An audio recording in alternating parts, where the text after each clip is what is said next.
All right, everybody, we are back this week for UFC Vegas 107, Blanchfield versus Barber, preview, predictions, and breakdown. So without any further ado, let's get this started and step into the ring. All right, little bit of a shorter intro this week, but we do that sometimes around here. But, yeah, I'm ready to get into this card. I'm ready to break this card down. I think this is a sleeper card. I think a lot of people are thinking that this doesn't have really heavy firepower and these fights aren't going to be that great. I beg to differ. I think that these fights are actually going to be pretty solid, and we have a sleeper card on our hands. And usually with these cards, these are the ones that give you the best bang for your buck, so to speak. Even though it's technically a free card, I guarantee you we're going to have some firefights on this card from top to bottom. So we're going to kick it off in the lightweight division with a battle between Markel Mederos and Balaji Oki. This is mainly going to be a kickboxing match. You know, I don't necessarily see too many takedowns and wrestling entries coming from either of these guys, but if somebody's going to look to use the wrestling, I think it's probably going to be Oki.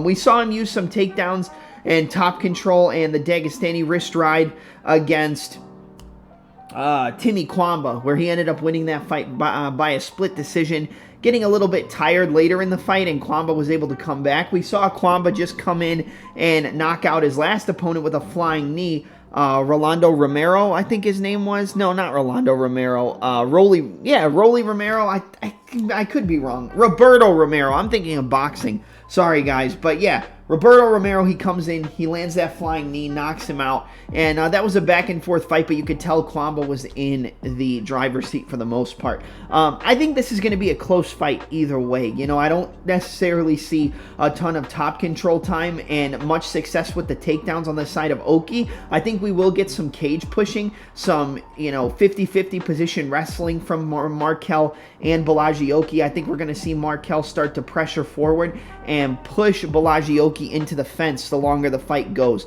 And I think that the longer the fight goes, it actually plays into the favor of the underdog in Markel Mederos. I feel like he's just going to be able to push a higher pace. And the only thing I don't love about Mederos is that in between his combinations, he can get hit. You know, he's good defensively, but he's not great defensively, and I think he makes you feel like he's very good defensively because he's always kind of moving, he's always shifting, changing his stances, shaking and then switching stance the other way, throwing the jab, throwing the leg kick, switching the stance, throwing the straight hand, the check hook, switching back, 1-2, jab, low kick, switching back. He's always changing his stances, so it makes the fighter who he's going against, in this case Oki, have to constantly reset. I think there's an advantage in the power side from Balaji Oki. I think that his punches are probably going to have a bigger effect on Markel Mederos, but I feel like the cardio edge, in my opinion, would probably go to Markel. I think he's always going to be doing more. He's always going to be the more active fighter. Even if he's not landing strikes, he's going to be feinting, he's going to be faking, he's going to be making it look like he's doing a lot more than he might actually be doing, and I think that does play into the judges' minds when they go to read these decisions. I think this plays out as a close fight either way.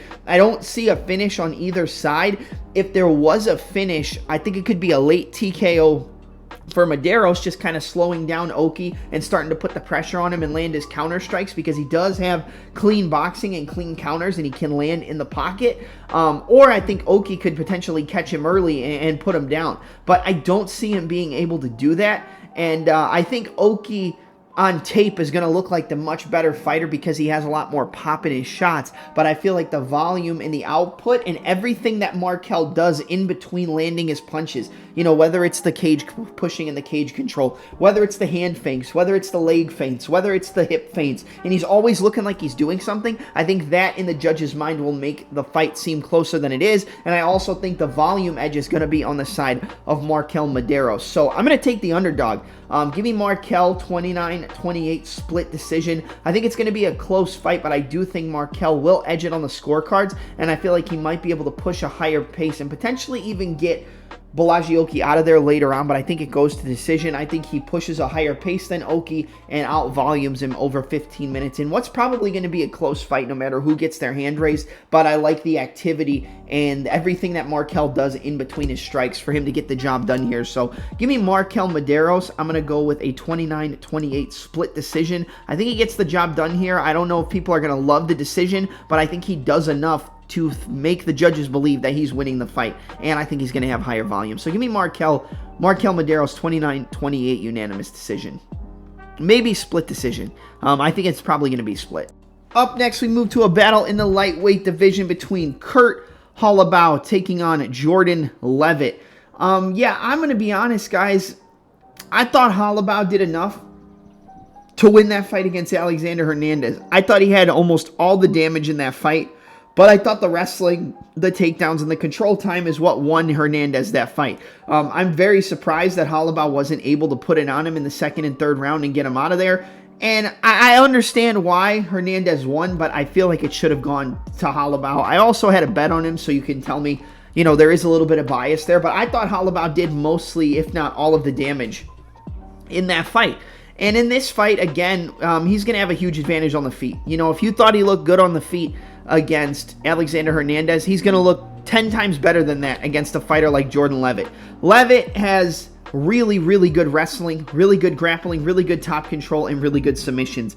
And we've seen Holobaugh go for submissions off of his back, but give up a lot of control time. And that's really what this fight comes down to. I do think Leavitt will get some takedowns. I do think there might even be a scenario where Holobaugh hurts Leavitt on the feet. Leavitt shoots. Holobaugh jumps for a guillotine, but then gives up position and is stuck on his back, losing a lot of the minutes. I think most, if not all of the damage in this fight is going to come from Kurt Holobaugh.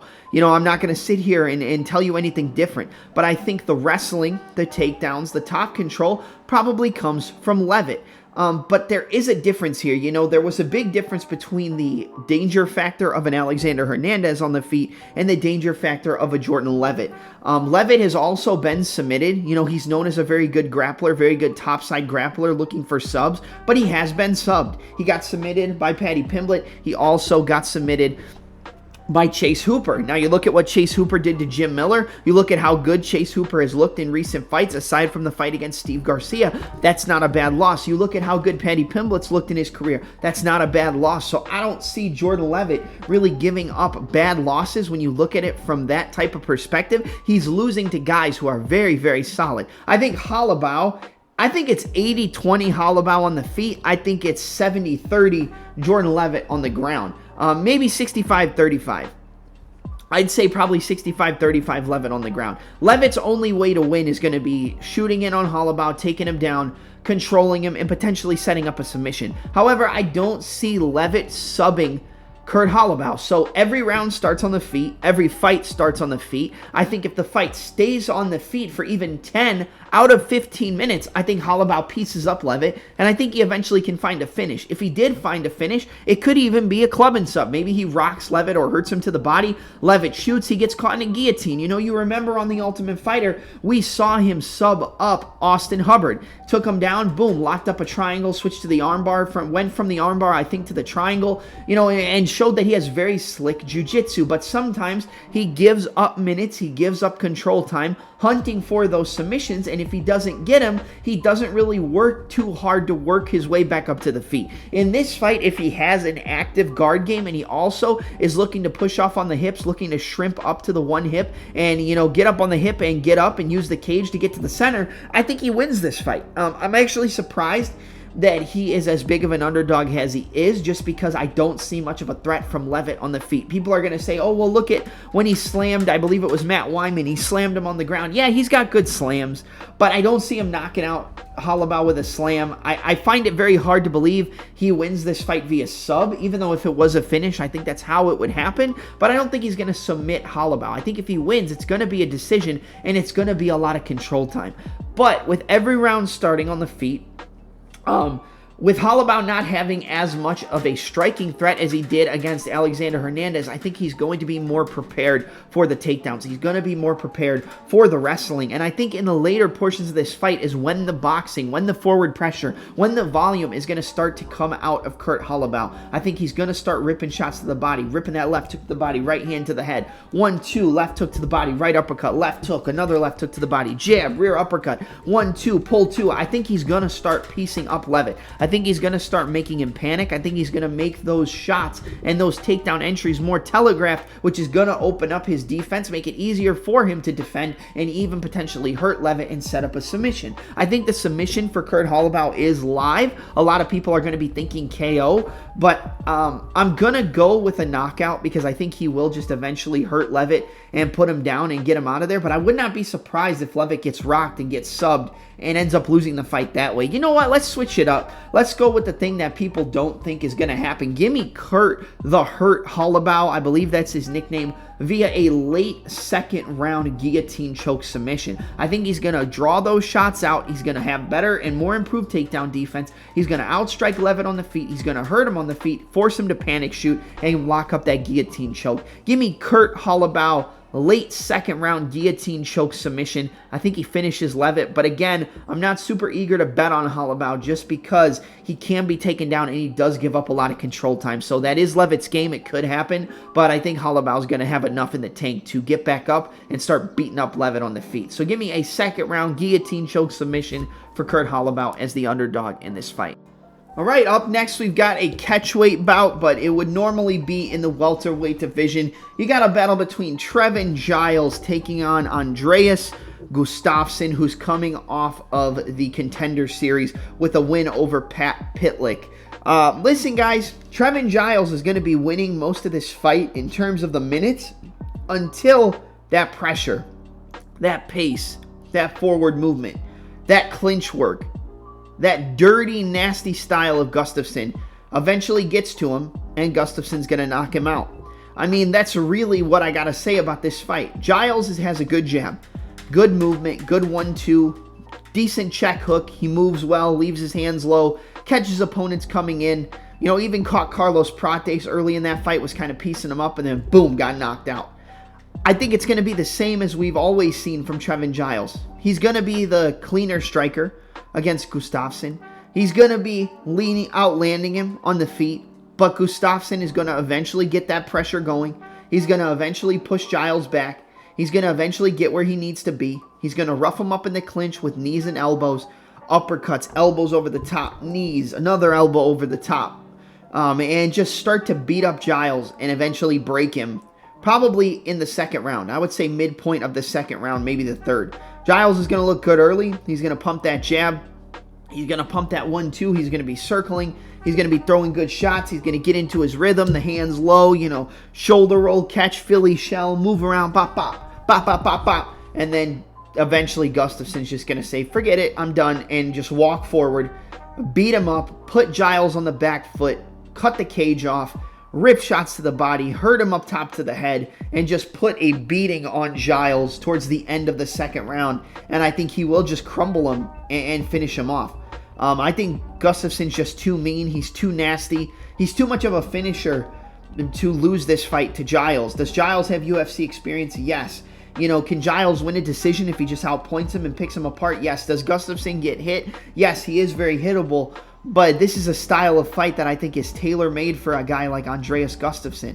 This is a style of fight where he's going to get that forward pressure going. He's going to put Giles on that back foot. He's going to get him close to the cage. He's going to shoot takedowns and then break off with strikes inside the clinch. And I think eventually he's going to land a big elbow over the top that crumbles Giles and finish him with ground and pound. So give me Andreas Gustafsson to win. Late second round, ground and pound TKO. Hurts him with an elbow in the clinch.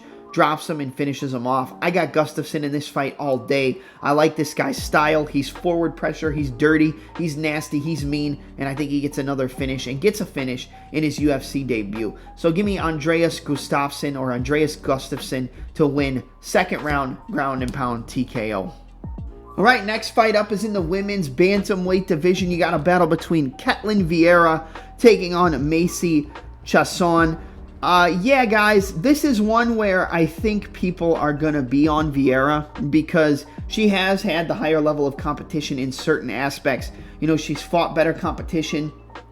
She's looked good, you know, looked okay against decent competition. Won a decision against Holly Holm in a fight that I don't think a lot of people thought Vieira won. I think a lot of people thought that Holly Holm did enough to, you know, stay on the outside, move, side kick to the leg, you know, 1-2, darting in with the left hand. You know, typical Holly Holm. But I think people thought that Vieira lost that fight, but they ended up giving the decision to Ketlen Vieira. I remember people thinking it was like 4-1 or 4-0 Holly Holm going into the fifth, and somehow the judges were doing what the judges do, and they gave the fight to Ketlen Vieira. But she got knocked out by Holly Holm. She did go to a decision with Kayla Harrison, who is fighting for the title now. And a lot of people are probably going to look at that and say, well, look at what she did to Holly Holm, and look at, she's getting a title shot, and she took her down, she beat her up. Yeah, but Vieira did survive, but she didn't really do much. You know, like, she landed a good elbow in the clinch. She's tall, she's long for the division. I think she could technically make this dirty, make this nasty. She probably has a grappling edge against Macy Chiasson, but I like Macy here, man. I like Macy a lot. I like her forward pressure. I like how she's very active on the volume. She's very active on the forward pressure. She gets into your face. She'll throw multi-shot combinations. She's not afraid to shoot takedowns, even if you are a better grappler. She can work from the top. She's got good elbows inside the guard, hammer fists and elbows. She can, you know, turn that elbow over on the top, fold the elbow over, bang, you know, cut you just like she did against Mayra Bueno Silva. You know, Bueno Silva was piecing her up, kind of giving her the beats on the feet. Macy was starting to come back, make it dirty, make it nasty. She got a takedown, boom, landed a big elbow on the top and ripped her eyebrow open and got a doctor stoppage in that fight. I think even if Macy's down on the scorecards, she would be the one to continue to push forward. She would be the one to continue to get in your face and, you know, start to put that pressure, start to put that dirty boxing on you. Shoot takedowns if she can. You have to be careful shooting takedowns against Vieira because Vieira is a good grappler. She will hunt for submissions, but I think Macy's grappling has gotten a lot better as well. I mean, you just look at her last fight. She got her first submission inside the UFC and got it done in the first round. I just think the pace, the pressure, the output, the will to win for Macy Chiasson, I think, is going to be a lot higher in this fight than Ketlen Vieira. Vieira wins fights that some people believe she shouldn't. She is tough. She will stay in there. But even if she's staying in there and being tough, she doesn't really come back from adversity. Like, even against Kayla Harrison, like, she was getting beat up. She came back a little bit. But for the most part, she was kind of getting dominated, you know? And whenever Kayla Harrison got those takedowns, she beat her up on the ground. But she didn't quit. She stayed tough. I think Vieira is tough. I think she is going to be looking to exchange in the striking. But I think the volume, the speed, the footwork, the ability to shoot takedowns, I don't think Vieira is going to get a submission against Chiasson. I think Chiasson's just going to overwork her. I think she's going to outwork her. I think she's going to outvolume her. She's going to put multi-shot combinations on her. She's going to constantly be on that front foot. Even if she gets rocked, she can find a way to come back. And both of these girls did get finished by Irene Aldana. You know, Chiasson was winning the fight with her grappling, with her wrestling, with her takedowns, and she got hit with an up kick to the liver, got KO'd. Ketlen Vieira was, you know, doing okay and then got caught and got knocked out. I just think it's Macy Chiasson's time, man. I think that she's going to have more volume. She's going to be on the front foot. She's going to be the more active striker. I think she will shoot some takedowns. You're going to have to watch out for the chokes of Vieira and the work off of her back. But I think Chiasson can overwork Ketlen Vieira. I think she could even get a late finish. Maybe a late TKO, round 2, round 3 TKO. I think it would more be a TKO over a submission.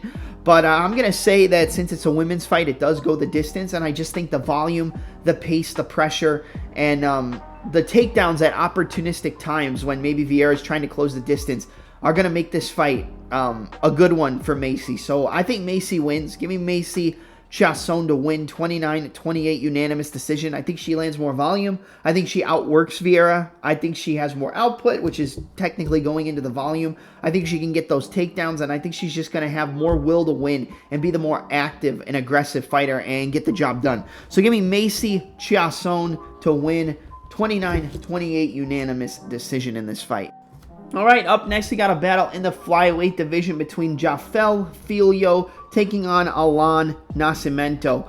Guys, I think this is going to be one of the closest fights on the entire card. Nascimento training under Holobaugh, training under Charles Oliveira.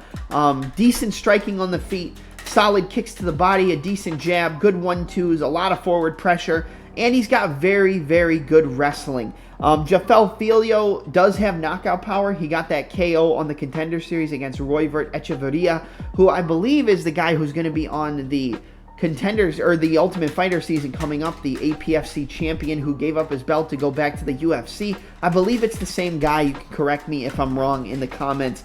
But that was a fight that was back and forth. It was close, but it kind of looked like Echeverria was outstriking him. And then he faked a right hand, threw a left hook off of a little imbalance from Echeverria, dropped him, and knocked him out in that fight. Filho is not afraid to strike with you, but if you're a decent and solid striker, I think you probably outwork him, you probably outland him, and the main way he's going to get the job done is by timing takedowns, getting you to the floor, and looking to lock up a submission. Filho's been the guy who's more active in the UFC, more active in his career. Again, like I said, over 2-year layoff for Nascimento. We don't know what type of fighter we're getting here with Alan. I think this fight is pretty much 50-50 in my opinion. If you're looking at it from a betting perspective, I don't think you should take either side because I think either fighter can win. I think Alan can outstrike him on the feet, get takedowns, and potentially defend the submissions and land ground and pound to just outwork Filho, maybe even locking up a submission of his own later on in the fight. I think Filho could potentially make it closer and more competitive on the feet than people are expecting and get takedowns of his own and potentially lock up a submission. I think the submission is more likely to come from the side of Filho because he's gotten more submissions in the UFC. But again, I mean, you look at Nascimento, he had that first round submission against Carlos Hernandez, jumped on his back, grabbed the neck, and submitted him. I think Nascimento has more weapons on the feet. I think he has more output. I think he has more volume. I think he's better than people think just because they haven't seen him in so long. They're going to immediately go to the guy that they've seen more often, more active in the UFC, in Filho, who did take down O'Day Osborne, piece him up, and eventually get a submission. You look at O'Day coming in his last fight against Luis Gurule, where I was big on Gurule, and Gurule got KO'd. He got knocked out. You know, O'Day did what he needed to do. Again, I faded O'Day again against Ronaldo Rodriguez. He got dropped, almost got finished a couple times, but came back and ended up winning that fight by decision, being able to survive. And when it comes to this fight, that doesn't mean too much, but at the same time, I think this fight is close because we don't know what type of fighter we're going to get from Nascimento. We don't know what he's going to look like. He's been gone for a long time. I think he's going to make improvements, but at the same time, I think there is going to be some ring rust. I think being away from the cage for that long, it's going to affect you in a negative way more times than it does affect you in a positive way. And I kind of think that throughout 15 minutes, I think Filho is going to eventually find a submission. You know, I've been going back and forth. I was going to pick Alan because I think he's the better striker. I think he's cleaner on the feet. But I think Jafel is just going to find a way to out-scramble Nascimento, to make it competitive on the feet, but eventually work to his takedowns, work to get the back, beat him up, and eventually lock up a submission. I think the layoff plays a big factor here, and a lot of people are going to just discredit that and not take it into consideration. I think it does matter. I think there's going to be a cardio dynamic where Jafel can probably push a higher pace just because of how long Nascimento has been out for. So I'm going to take the underdog. I'm going to take Filho just because he's been more active. He's been in the cage. He's fought really, decent competition. He's fought solid guys. And I just think he's going to be able to push a higher pace than the guy who's been out for 2 years. If Nascimento wins, it wouldn't surprise me. If Nascimento finds a finish, it wouldn't surprise me. Like I said, I think this fight is basically 50-50. So in a 50-50 fight, I'm going to take the underdog and the guy who's been more active and the guy who's been in that cage more often over the guy who's had a 2-year layoff, even though he looked good on tape.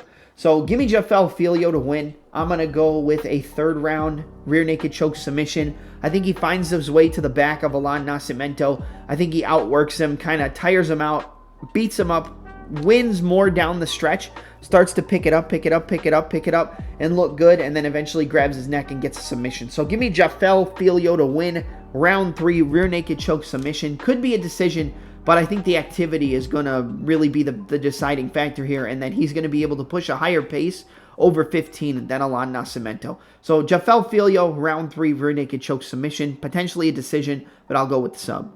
All right, up next, you got a battle in the middleweight division between Zach Reese taking on Dusko Todorovic. I'm going to keep this short and sweet, man. I don't love Zachary Reese. I think he's overvalued in a lot of fights. I think he's even overvalued in this fight.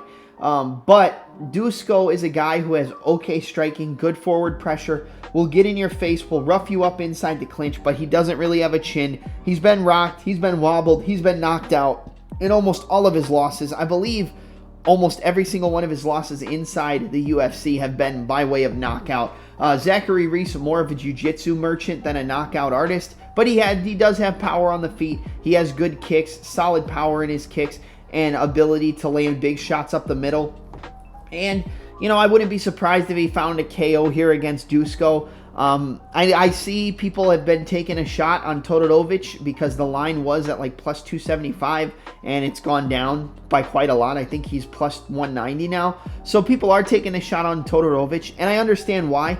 I think Zachary Reese is completely overrated. I think the UFC likes this guy because he's a finisher, but I don't necessarily think he's UFC level, and I think he will get more and more exposed the more fights that he has inside the UFC.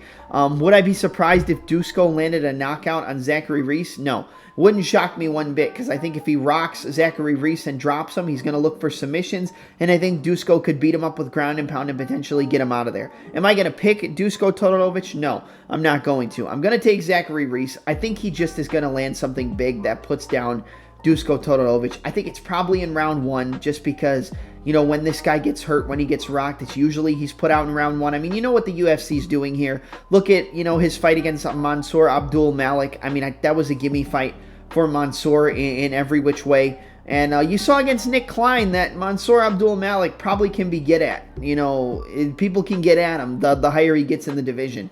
Almost getting knocked out by Nick Klein. But in this one, I just think Zachary Reese is going to be too powerful and too explosive for Dusko. To be honest, I'd like to see Dusko knock this dude out. I'd rather see Dusko Todorovic win. I like him a little bit more. I like his style. I like his forward pressure. I just don't think it's going to happen. Give me Zachary Reese, round 1 knockout. I think he's going to hurt him with something big and put him down and get the finish that a lot of people are expecting. So, yeah, give me Zachary Reese, round 1 knockout. I think he puts him down and finishes him off. But like I said, I'd like to see Dusko win.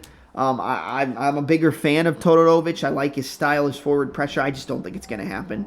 All right, next fight up is in the light heavyweight division. You got a battle between Dustin the Hanyak Jacoby taking on Bruno Lopes. Lopes coming off that win as a plus 220 underdog over Magomed Gaziasolov, where he was able to out-grapple him, take him down, out-wrestle him, and control him, and win the fight via unanimous decision.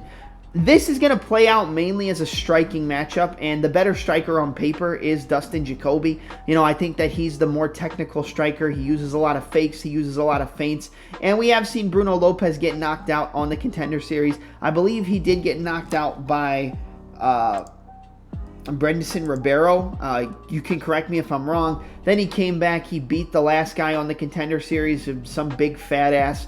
I forgot the guy's name, but he was able to hurt him with a shot to the body and get him out of there right at the end of the second round and win that fight. But if you watch tape on Bruno Lopes, I mean, this guy does have a knockout win over Gregory RoboCop Rodriguez. And we know Rodriguez is chinny. We know he can be hurt. We know he can be rocked. But, I mean, that is a pretty good win. And that was when Lopes was a lot smaller than he is now. You just go and look on YouTube. You can find it. Lopez's striking is actually pretty good. And I'm surprised that so many people are discrediting this guy going into the fight against Jacoby, who we've seen is very liable to being hurt, being rocked, being wobbled, and getting finished. Look at the fight against Alonzo Menifield. Menifield, big underdog, plus 200. You know, he is losing the round on volume, losing the round on, you know, getting outstruck, jabs, fakes, stance changes, you know, typical Factory X jab, low kick, switch, left hand, and, you know, boom, he drops him. Next round, they're doing the same thing. Boom, he gets him with a big left hook and drops him. Jacoby looks really good, but he's liable to being hurt, he's liable to being rocked, and he's liable to getting finished. in his last fight against Vitor Petrino, a lot of people are going to sit here and be like, oh my God, he was winning, he won, he got a KO. He was a plus 1,000 underdog in going into that third round. He was losing that fight, and he was losing it pretty handily, losing both rounds, getting outstruck by a guy who probably is known as a better grappler than Jacoby, but not known as the better striker. And then boom, he lands that one-shot right hand, you know, the pot shot right hand, boom, right down the middle. Countering the check hook of Vitor Petrino, drops him, knocks him out. Good win for Dustin Jacoby, especially as a big underdog. You know, that was a fight where I was on the side of Vitor Petrino.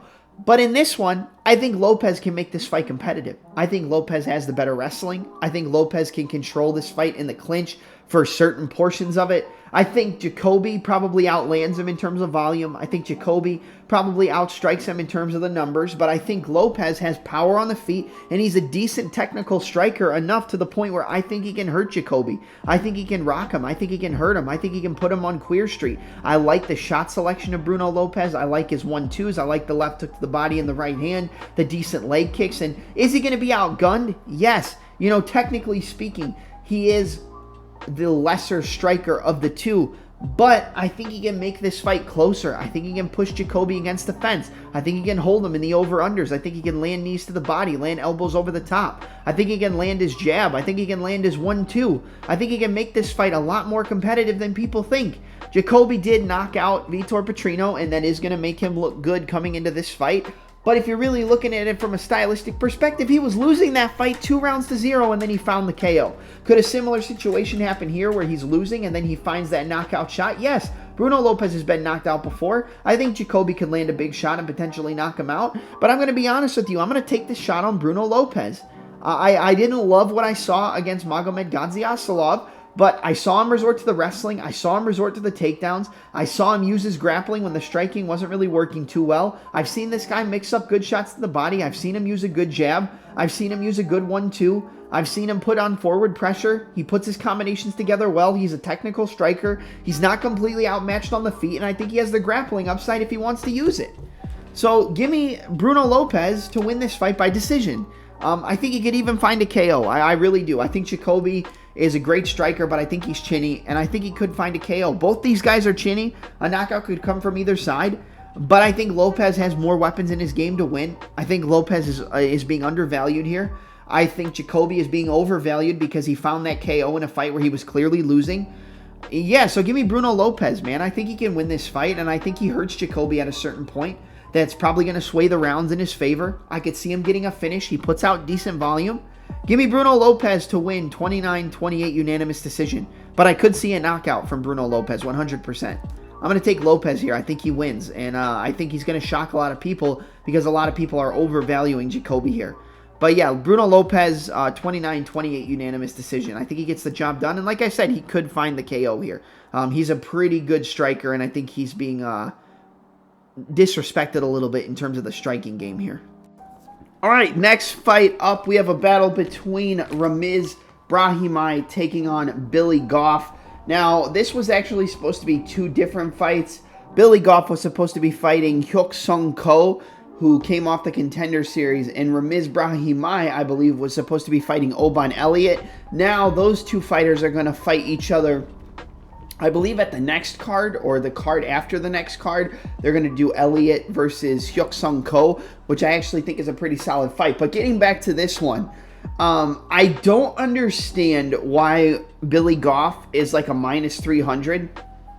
That doesn't make sense to me because this guy gets hit a lot. He gets hit a lot. He takes a lot of shots, but he is a very durable guy. I would venture to say he's more durable than Ramiz Brahimaj. Now, in Brahimaj's last fight, I picked Mickey Gall. I was pretty confident that Gall was going to showcase his striking, use his 1-2, make it more competitive, and be able to compete in the grappling. Well, a quick overhand right, or I believe it was an overhand right, like a right hook, dropped him, knocked him out in the first round, but he looked okay going up until that point. But Brahimaj looked very clean in that fight. Probably the most calm and the cleanest we've ever seen. Good jab into the same side head kick. Good 1-2s. He was using the jab to the left hook. He was very smooth, very calm, very patient. I think if he comes into this fight with Billy Goff and he is very calm, patient, crisp, clean. He's moving on the outside and picking his shots. I think he can be very competitive. I think he can hurt Billy Goff because we've seen Goff get hurt. We saw him get rocked with a big head kick on the Contender Series, almost get finished, and he came back. Against Trey Waters, in my opinion, honestly, I think Billy Goff could have won that fight, just based off the forward pressure and based off the volume. Trey Waters was using his jab, using his length, using his reach, fighting like a tall man should, a long, tall guy, keeping him at the end of his stick. But I feel like Goff was a little bit more active, and he had more volume, and he could have gotten that decision, but he didn't. And, you know, it is what it is. In this fight, I think Brahimaj has about 6.5 minutes to win this fight. I think once we get to the 7-minute, 8-minute, 9-minute, and so on, I think Billy Goff, if he's still in there and he hasn't taken a astronomical amount of damage and he's been able to survive, if Brahimaj lands a big left hook, if he lands a big head kick, and he's able to survive, I expect Ramiz Brahimaj's gas tank to go way lower, and I think Billy Goff will continue to build up. He's another guy that I like to call a builder. You know, he starts off kind of slow. Maybe you start to touch him up. You start to land some shots. He's eating a lot of shots. Maybe he gets dropped, but he comes back, and he starts putting the pressure. Starts putting the pressure. Bop. Starts putting the pressure. Bop, bop, bop. Starts putting the pressure. Moving forward. Walking you down. Getting you tired. Getting you on that back foot. Drawing out counters. Drawing out takedown attempts that you don't want to, you know, commit to. I do think Brahimaj has really good jiu-jitsu and grappling. I think if he wants to win this fight at a very high clip and make it not so competitive, I would venture to say you probably want to draw Goff into a brawl and then level change, get takedowns, and work from the top. Land some ground and pound and look to set up a submission because, like I said, Brahimaj does have some good jiu-jitsu. But I also think people are heavily overrating this guy just because he knocked out a guy who's been hurt and knocked out and rocked plenty of times before in Mickey Gall.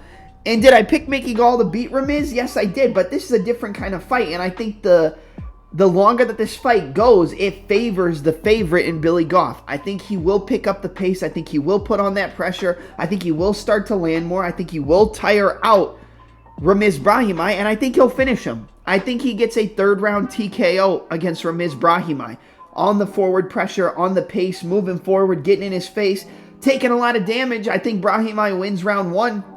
But if he doesn't finish him, that's it, guys. I think that Goff will get in his face. He'll start ripping 1-2s. He'll start ripping body shots, getting nasty in the clinch, trying to avoid the takedowns, drawing out the shots, and just putting that pace and pressure. 1-2, 1-1-2, 1-3-2, rip the body, 1-2 to the body.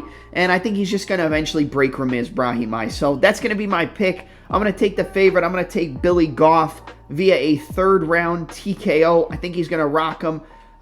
Put a barrage of punches together up against the fence, drop him, and get him out of there. So give me Billiam Goff to win via a third-round TKO against Ramiz Brahimaj.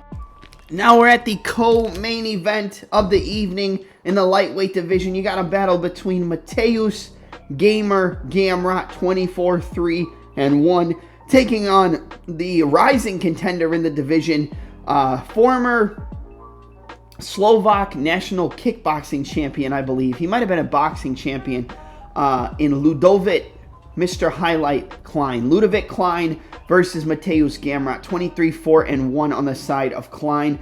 Pretty close record, you know, when it all comes to pass. 24-3-1 for Gamrot, 23-4-1 for Ludovic Klein. Listen, I've been a big proponent of Gamrot. You guys know, if you've been a fan of this podcast for a long time, I pick Gamrot in a lot of fights. I love his forward pressure. I think he has good 1-2s down the middle. He uses his jab well. And, you know, a lot of people are going to look at that Rafael Fiziev fight for Gamrot and say, oh, it was a fluke. He got injured. Listen, he did get injured, but if you go back and you watch that fight, Gamrot was actually outstriking Fiziev. He was using a good jab and a good 1-2. The straight punches, keeping Fiziev at the end of his reach, keeping him at the end of his straight punches. For Ludovic Klein, I'll say Ludovic because that's usually how I say it. Ludovic Klein, southpaw, walking forward, is going to be looking to throw big bombs on you, but he picks his shots pretty well. 91% takedown defense rate on the side of Klein too, and that is something I think means a lot in this fight. Now, people are going to say Klein doesn't deserve this fight. I mean, Klein's got a win over Ignacio Bahamondes, and a pretty dominant one at that. Rocked him, dropped him a couple times, took him down multiple times. Has a win over Thiago Moises, which looked good at the time, but now when you think about it, it doesn't look that great considering Moises just got flatlined in the first round by Jared Gordon. I think Klein has every weapon possible to win this fight. He just cannot be held on his back. But with a 91% takedown defense rate and the fact that he controls range and distance pretty well, I feel like Klein can win this one. And I also look at Gamrot as a guy who I think is a very solid wrestler, one of the best grapplers in the lightweight division, let alone probably in the UFC. Very good chain wrestler. Doesn't just shoot one takedown, he shoots one attempt to transition to another, to another, to another, to another, until he rinse and repeats and gets you down. Gamrot also has a unanimous decision victory over Arman Tsarukyan, who was supposed to be the most recent challenger for Islam Makhachev and his lightweight championship. Obviously, Tsarukyan pulled out. Some people didn't agree with the decision. I had bet Gamrot and bet Gamrot by decision in that fight because I thought the fight was a lot closer than people expected it to be, like going into it. With this one, I think the power, the striking, it's all on the side of Ludovic Klein. I think the wrestling, the grappling, the forward pressure is all on the side of Gamrot. I think if Gamrot can use his length and reach, he might be able to even outstrike Klein at certain points using the jab, pumping the jab, 1-2, feint, 1-1-2, and, you know, trying to keep him at range, and then when he crashes the distance, that's when he level changes. That's when he goes for that low single. That's when he transitions to the double leg and he gets him on the ground. I do think Klein is in a lot of trouble if the fight does get to the mat. I do not think he's going to be able to compete with a grappler at the level of a Mateusz Gamrot, but I also think you kind of have the blueprint for how to beat a guy like Gamrot. You got to stuff the takedowns, and you got to hit him with big shots, and you have to hurt him. And he's a guy who's been rocked and hurt in a bunch of fights. He got rocked and hurt multiple times by Dan Hooker. He got dropped by Beneil Dariush. Now, these are all guys that Ludovic Klein hasn't seen that level yet. But just because you haven't been to the level yet doesn't mean you can't get to the level and you can't compete at the level. I think the striking and the power of Ludovic Klein with the solid takedown defense is going to push me to the side of Mr. Highlight in this fight. You know I don't like to pick against Gamrot. Just go and look at my track record. But in this one, I got to take Klein, man. I got to take Klein. I think it's Klein's time. Do I think he's going to be a champion in the division? No, not necessarily. But do I think he can beat a guy with the style of a Mateusz Gamrot? Yes, I do, because of how solid his takedown defense is. Now, the style of wrestler of a Gamrot is different from a Moises and things like that. But Moises is kind of a similar wrestler to the level of a Gamrot, just in the way they approach their takedowns. I think Gamrot is obviously at a higher level, but there is a little bit of similarities there, and I think he's going to be expecting the wrestling, which is going to open up the strikes of Gamrot on the feet, which, you know, you have to respect because he does have a little bit of pop in his shots, even though he's not a knockout artist. But I think the takedown defense paired with the power and explosiveness and the combination punches of Klein, I think the damage is going to be on the side of Ludovic Klein. And we have seen Klein get submitted. He got submitted by Nate the Train Landor, another, you know, very solid grappler. So if Gamrot did take him down and get on top and kind of beat him up with ground and pound and set up a submission, it wouldn't shock me. But Gamrot doesn't have a ton of submissions in the UFC. He got the Kimura against Jeremy Stevens, but a lot of the time it's control, top pressure, and just wearing you out, beating you up with ground and pound. And he will look for submissions, but he doesn't have a lot of success in getting those submissions. So for all those reasons, I'm going to take the underdog. I'm going to take Ludovic Klein. I think he can drop Gamrot. I think he can hurt Gamrot. And I wouldn't be surprised if Gamrot gets KO'd because I know he's been able to survive multiple times, you know, getting dropped by Dariush, getting rocked by Dan Hooker a few times and things like that. I think Ludovic Klein could be a guy who does put Gamrot out, but I also think he's going to play it safe. And I think if he does finish him, it's probably going to be round 2, round 3, because I think it'll be like an attritional finish where he rocks him a couple times, he beats him up, he cuts him up, you know, bashes him up a little bit, but Gamrot's able to survive with just hiding his head and shooting takedowns more defensively to avoid the damage on the feet. But I think Klein's going to end up winning a decision. I'm going to go 29-28 unanimous decision for Ludovic Klein here. I think Mr. Highlight gets the biggest win of his career. It sucks for Gamrot, but I think Gamrot will always be a piece in the top of this division. But I think Klein has the style that he can beat him, especially with that solid takedown defense. So Give me Ludovic Klein to win. I'm going to go 29-28 unanimous decision, but potentially a round 2-3 KO could happen. All right, and now we're at the main event of the evening in the women's flyweight division. You got Erin Blanchfield taking on Maycee Barber. 13-2 for Blanchfield, 14-2 for Maycee Barber. Looking at this fight, man, it's on paper, it's striker versus grappler, but I feel like Blanchfield can compete more on the feet with Barber than Barber can compete with Blanchfield on the mat. We've seen Barber get taken down. She has good ability to get back up to her feet, use the cage to get up to a hip, and then circle back to the center. She's very good at striking immediately off the break, and I think that could be something that she uses here against Blanchfield, where if she does break off the clinch, she's going to throw that big left hand. She's going to throw that big check right hook. She can throw head kicks from a pretty close range as well, but throwing head kicks and body kicks, it's a little bit tricky against a grappler the level of Blanchfield, because if she sees that you're loading up or setting up a kick, she can just feint and change levels and then use that to take you down.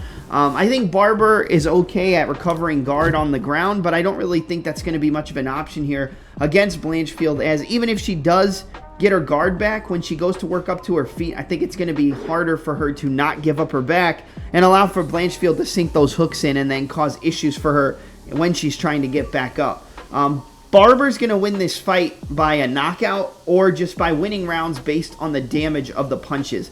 She hits a lot harder than Blanchfield. I would say Blanchfield has better volume, better output, 1-2s, 1-2-3s, switch stance straights, and using her punches to close the gap and then shoot to get the takedowns. I would say that as a well-rounded fighter, Blanchfield is probably the more well-rounded of the two. But Barber, I've counted her out in so many fights, and she finds a way to win. Even if she's getting a questionable decision, even if she's knocking the opponent out like she did against Amanda Ribas, in a lot of the fights where I'm picking against her, she's either getting decisions she probably doesn't deserve, or the fights are a lot closer and she ends up just eking out a win. Like I said, I didn't think she was going to beat Amanda Ribas. Looking back on that, I can kind of see why that was probably the bad decision to go with Ribas in that fight, but after a fight, it's always different. Yeah, I think that this fight's going to be competitive, but I think in the championship rounds, we saw against Rose Namajunas that Blanchfield was able to keep up her pace, was able to keep up her wrestling, was able to keep up that cardio going into the later rounds, and I really think that's what is going to play the difference here. I think Barber's going to cause a lot of damage. Barber's going to look to land that check right hook, going to look to land that straight left hand, going to look to set up the cross kick as Blanchfield's circling out towards the rear side of Barber, which would be her lead side considering that they are, or her rear side considering that they're going to be in opposite stances, but Blanchfield switches stances a little bit more than Barber. But like I said, striking off the break, I think favors Barber. Blanchfield going to be better in the clinch, I feel like, and probably better at getting takedowns. I feel like she's going to look to get takedowns at the end of rounds to control and eventually get the rounds on the scorecards, but it could be a situation where Blanchfield gets takedowns, Blanchfield gets a lot of control time, she sets up submissions, but she doesn't get them, but Barber's able to land big shots that's going to cause a lot of damage. Maybe she cuts Blanchfield, maybe she, causes a cut over the eye, maybe she busts her nose, maybe she causes a bunch of bruising, and that can sway the judges. I think this fight's going to be close. If it goes to the scorecards, I kind of feel like it's going to be a split decision, but I honestly think when we get to those championship rounds, that's where Blanchfield's experience and the championship experience, even outside of the UFC, is going to show its head, and it's going to play a big factor here. I think the first 3 rounds are going to be close. I could even see Barber being up 2-1 by doing exactly what we said. Getting that outside foot, landing that cross kick, the 1-2 down the middle, the good check hook that she uses and causing a lot of damage, stuffing takedowns early, but eventually the forward pressure, the level change feints, the 1-2s, the straight punches, and the punches into the level changes and takedowns are going to start to wear on Barber. I actually think this fight will not go to decision. I know that's kind of tricky when it's talking about a women's fight, because a lot of the times they do go to the scorecards, but I feel like there's a possibility for Barber to get a KO here, because she does have a lot more power than Blanchfield, and I feel like she can rock her and put her down, or maybe cause a doctor stoppage. She cuts her over the eye with an elbow off the break or a head kick and maybe gets a doctor stoppage. And I also think that the wrestling and takedowns and the pressure can get to Barber, and then Blanchfield can start to get those takedowns easier and easier, use her ground and pound, maybe get into the crucifix, land some more ground and pound, and eventually set up a submission, which would probably more than likely be either a guillotine if Barber's shooting because she doesn't like the pressure of Blanchfield putting her on the back foot, or Blanchfield getting a trip takedown, and like we talked about earlier, when Barber tries to work her way back up, she gives her back and gets submitted. I'm going to take the latter of the two. I think Blanchfield is going to be able to find the back of Maycee Barber and work her way into a rear naked choke submission. Like I said, I don't think it comes early. If it's an early finish, it's probably Barber with a TKO. Maybe she catches her with a head kick or catches her stepping in. Or like I said, lands a big shot off the break that rocks Blanchfield and she jumps on her and puts her out. Because the one thing about Barber is that when she hurts you, when she smells blood, she's going to go for a finish. Just go back and look at the Amanda Hebos fight and it'll tell you everything you need to know. But I think the forward pressure, the level change feints, the feints up top, the underrated striking of Blanchfield as well is gonna eventually just wear on Barber in those championship rounds. I think in the 4th round, she gets her down after getting a couple takedowns in the 3rd, starts to land some ground and pound. Barber tries to get up. Blanchfield sinks the hooks in, gets the rear naked choke, and gets the tap. So give me Aaron Cold-Blooded Blanchfield. I'm going to go with the favorite here. I think she's going to take the back and get a rear naked choke submission. So the pick is officially Aaron Cold-Blooded Blanchfield, round 4 rear naked choke submission. So that's going to be my pick. Those are my picks for UFC Vegas 107, Blanchfield versus Barber. Don't forget to like, comment, subscribe, and smash the notification bell with a lead upward elbow to a rear downward elbow so that you can slash through all the competition and catch all my future uploads when it comes to mixed martial arts and professional wrestling. I'm your host, Double M. Let's make some money at UFC Vegas 107 this weekend, and I'm out. Have a good night, everybody.